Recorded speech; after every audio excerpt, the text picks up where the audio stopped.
The town of al-Baghdadi falling into the hands of ISIS as the Iraqi army evaporates.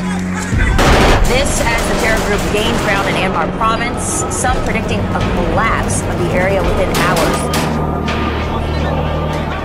Thousands of civilians, religious minorities fleeing an onslaught of violence. We watch horrific images of Christians being beheaded, slaughtered, their throats slit. ISIS claims its militants are still on the streets of Tikrit. ISIS are crucifying a man in Syria. They hate Christians especially. We don't know why.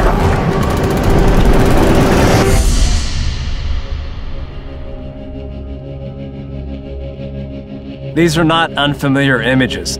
We hear about violence against Christians in other parts of the world, especially countries like Iraq. And Jesus warned us that this would happen.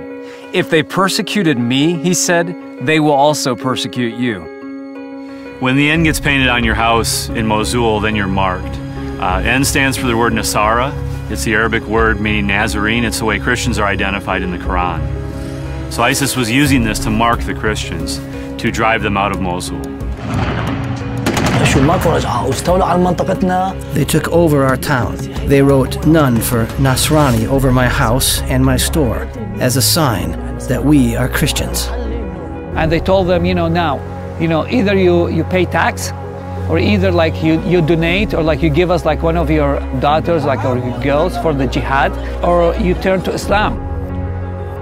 The Islamic State, or ISIS, stormed into Iraq's second largest city, Mosul, last summer and took control.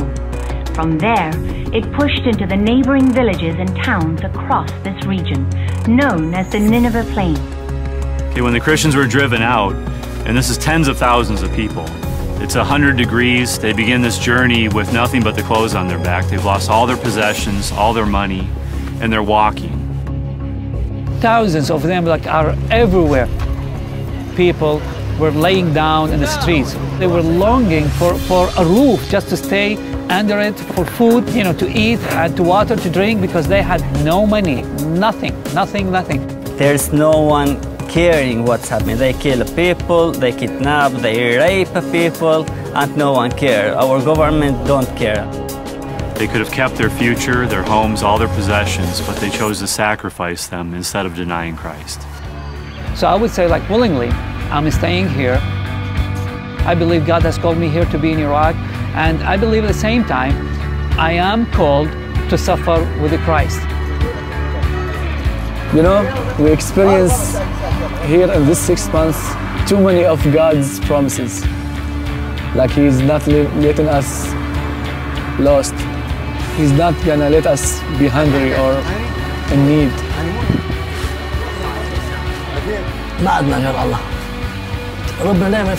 God always opens doors, even if we do not see Him. He sends people our way and tells them we are in need. We left our homes having nothing, and we lost everything. But we did not lose our faith in Christ Jesus. Did you consider sacrifice to be part of the deal when you decided to follow Jesus? Is this the life we signed up for? Paul said that he presented himself a living sacrifice for the sake of the gospel.